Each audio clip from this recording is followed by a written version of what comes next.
ठिकाणी त्या म्हणायला लागल्या, यशोदे कृष्णाला सांगावे गोकुळी राहावे का जावे. आता कृष्णा तू सांगतेस का मी जाऊ. त्या ठिकाणी एक जोडपं बघा निघालं. आता हे गाव सोडून जायचं हे नंदबाबाला कृष्णाला कळालं. आणि कृष्णाला कळाल्यानंतर कृष्णाला वाटलं आता हे जर जोडपं गेलं तर ह्याच्या मागे आणखी जोडपी जाते. मग आपल्या गावातलं मतदान कमी झालेलं चालेल का. एक जोडपं गेलं दुसरं जाईल ना. मग कृष्णाने काय केलं, ही बैलगाडी झुकली आता मथुरेत जायचं म्हणून. मग कृष्णाने त्या ठिकाणी तिच्या नवऱ्याचं रूप घेतलं आणि गाडीच्या मागे चालायला लागला. पण बघा कृष्णाने त्या ठिकाणी माया उत्पन्न केली आणि त्या ठिकाणी त्या गवळीला तहान लागली. तहान लागल्याबरोबर गवळण सांगते, अहो मला तहान लागली, जरा पाणी आणता का. नवऱ्याने सांगितलं, गाडी उभी केली आणि सांगितलं, हे बघा मी आल्याशिवाय गाडी जाऊ नको. त्या कृष्णाचं काही खरं नाही, येईल आणि माघारी तुला नेईल. नाही नाही तशी काय मी फसणारी काय म्हणते. कोण म्हणतं, गवळण. आपण बी असंच म्हणतो आपल्या नवऱ्याने, हे तशी काय मी फसते काय. त्या किती हसतात बघा, त्यांना लय हसायला आले, कारण त्याचं समजण्यात असते बहुतेक. म्हणजे नका बाबा त्यांच्याकडे प्रत्येकीचं तीच आहे. म्हणजे सांगायचं तात्पर्य एवढे ती गवळण की मी तशी फसणार नाही. मग फसणार नाही म्हटल्यानंतर हा पाणी आणायला खरा गवळी जातो आणि आमचा देव कृष्ण परमात्मा त्या गवळ्याचं रूप घेऊन येतो, गाडीत बसतो, पाणी देतो. ती पाणी पिते, तिच्या लक्षात येत नाही आणि म्हणतो, अगं काय त्या कृष्णाचं लय मनाव घ्यायचंय, जाऊ माघारी गोकुळात. ती म्हणते, तुम्ही म्हणताय ते बी बरोबर आहे, मी तुम्हाला आधीच सांगत होती नको जायला आपण तिकडं कंसाकडं, कंस आपल्याला मारल. नाही नाही जाऊच.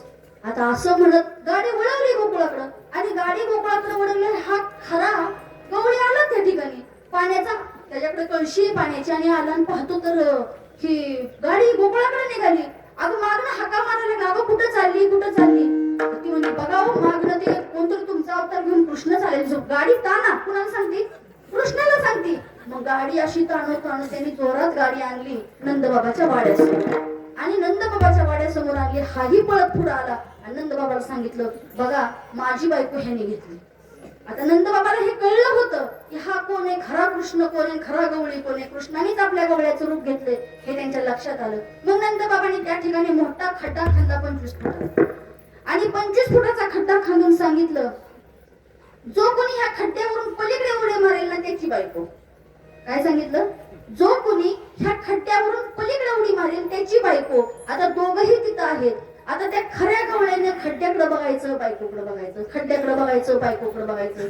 अरे हिच्यापेक्षा हा खड्डा भारी आहे म्हणला. काय म्हणला, हिच्यापेक्षा हा खड्डा भारी आहे. का भारी आहे, बायको भारी नाही का. ह्या जर खड्ड्यावर उडी मारताना जर मेलो तर गेलोच की. उडी न मारता बायको गेली तर गेली, दुसरी करता येईल. कोण म्हणतोय, खरा गवळी, खरा नवरा म्हणतोय. लक्षात घ्या, खरा नवरा म्हणतोय बायको गेली तर गेली, ह्या खड्ड्यावर उडी नाही मारायची. आणि त्या ठिकाणी पळत कृष्ण परमात्मा येतो, खड्ड्यावर उडी मारतो. नंदबाबाच्या लक्षात येतं हा खरा कृष्णच उडी मारू शकतो, ह्याच्यावर कोणी उडी मारणार नाही. ज्यांनी उडी मारली नाही त्याची बायको त्याला दिली आणि मग त्यांना घरी पाठवलं. म्हणजे अशा इतक्या खोड्या की त्या खोड्याला माप नाही. आणि मग खोड्या करत असताना